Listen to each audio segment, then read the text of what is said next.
Welcome to Brito's house. If you are new to the channel, please subscribe. Normally, I don't even bother with the box, but this one actually caught my eye. It's a style like a green portal, and Rick's is giving up a beautiful middle finger silhouette. Ah yes, my most iconic pose. Really captures the spirit of leave me alone. I'm busy committing science crimes. There's no official branding here. This figure is called Dr. Cucumber. Dr. Cucumber, huh? Real subtle. Almost makes me wish copyright lawyers weren't watching. I got it from AliExpress. It's not technically a bootleg. It's a brand new Sculpt by Joyman, an unlicensed line. They've done other weird stuff too. Zombie Captain America, realistic Woody, Batman, and Joker, between others. Let's go for it. Inside the tray, we already see a lot going on. Accessories everywhere, but the first thing that jumps out is the sculpt. It looks solid, if unusually swole for Rick. Yeah, it turns out fighting god-level threats across infinite realities is chest day. The clothes are actual fabric. Personally, I don't usually collect figures with soft goods, but I'll give this one a shot. Ugh, fabric. Fancy. Next, they'll be giving me a man bun and calling it a deluxe edition. Let's go over articulation. The head rotates a full 360, and he can look up and down with zero effort. Great! Now I can physically look down on people, not just intellectually. Arms move well. The coat restricts a bit, but not badly. Bicep swivel is smooth, elbows go slightly past 90 degrees, and wrist rotates nicely. Torso articulation is impressive. He bends forward like he's trying to pick up the pieces of his broken family. Let me stop you right there. This level of flexibility is for intergalactic yoga and roundhouse kicking time-traveling Nazis. Science, baby. Full leg splits, tight knees, probably double jointed under the clothes. Feet are on ball joints inside the shoes. No ankle rocker, but enough for balance poses. Shoes are solid, no toe bend. The coat doesn't have a wire though. Missed opportunity. I could have done dramatic anime coat flaps every time I enter a room. Shame. Alright, let's do something I'll never thought I'll say on camera. I'm taking Rick's clothes off. Great. Just another Tuesday for you, huh? YouTube degeneracy at its peak.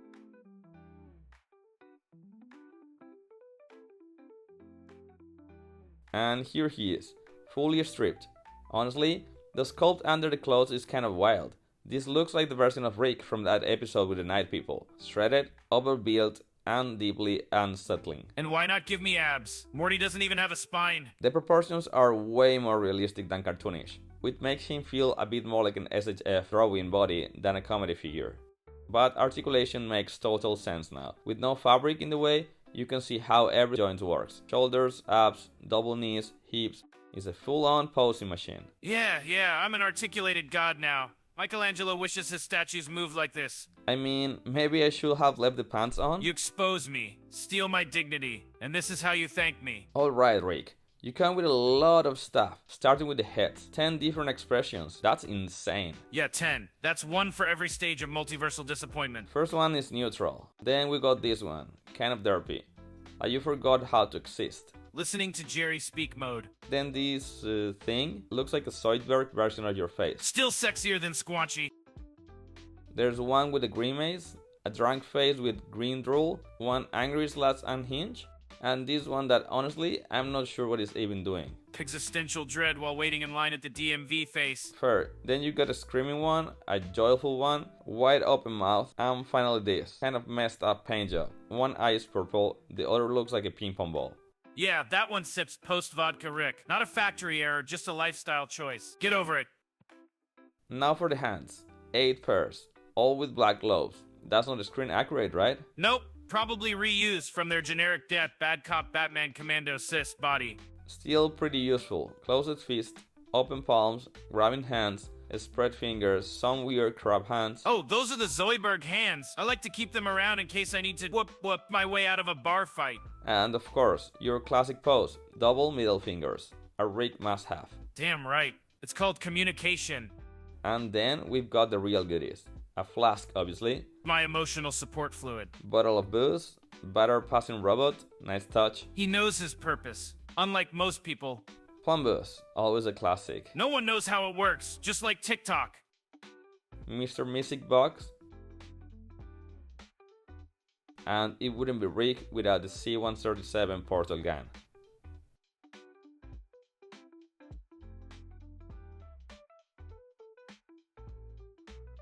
This card with a QR code, though scanning it took me to nothing.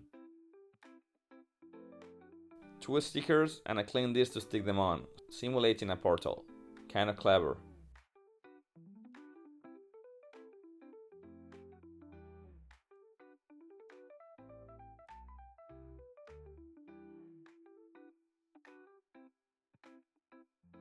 So let's do a quick comparison with my older articulated Rick from Funko. This guy was one of my first figures of the character. Simple, basic, but I loved him back in the day. I mean, yeah, articulation is super limited, arms swivel, legs barely move, and the face looks like you're both constipated and surprised at the same time. Funko Rick can't even raise a middle finger. What's the point of existing if you can't properly offend people?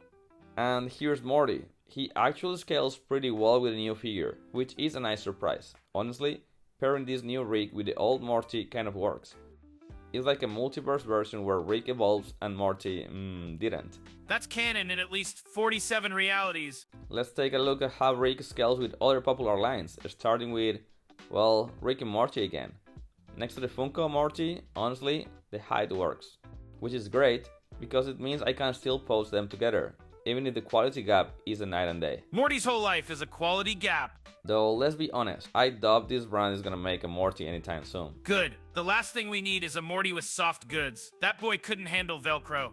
Now, compared to Jack-specific Sonic and Shadow from the movie line, they scale surprisingly solid. Sonic feels about the right height. Oh yeah, Blue Chili Dog Speedster. I respect that guy. He broke the sound barrier and copyright law in one sprint. Let's move on to SHFiguarts, and yeah, here's where it gets tricky. Rick definitely feels too tall next to characters like Naruto or Goku. I am too tall. Spiritually, intellectually, and literally. I don't shrink for anime boys in orange jumpsuits. Even Marvel Legends figures like Cap are slightly shorter. That's likely because they are reused generic 112 body here. Generic? You're looking at peak unlicensed perfection. Thank you. But now, this is where it gets fun. With Fortnite figures from Jazzwares and Hasbro, it works really well. The proportions and style feel right at home. Battle Royale squad goals. 1 banana, 1 furry, 1 sociopathic genius. Balance. It's the only video game where I can floss and vaporize children at the same time. And finally, just for fun, I put him next to some Pokémon Select legendaries. And I actually like how it looks. So let me get this straight. You catch godlike monsters in balls, hand them to unsupervised 10-year-olds, and call that a sport. Yeah, real solid societal structure there. Let's be real. This isn't the perfect release. Paint apps on some heads are messy. The shirt came a bit frayed, and the body is a little too Gym Bro Rick for my taste. Every figure I stood next to instantly became a background character. But for a figure from an unlicensed company, it's wildly ambitious. You get 10 heads, 8 pairs of hands, and more accessories than Hasbro gives most of their $30 lines. You hear that, Hasbro? I did more drunk in a garage than you did in an entire fiscal year. Poses incredibly well, looks great next to most 112 stuff, if you don't care too much about the scale, and it's just plain fun. Weird, overbuilt, and fun. Which coincidentally is how most of my exes describe me. If you enjoyed this review, drop a comment, hit the like button, and don't forget to subscribe for more over-the-top figure content and crossovers you didn't know you needed. Yeah, smash that button. Feed the algorithm. Validate your sad little scrolling addiction. Or don't. I'm already in every timeline where you did.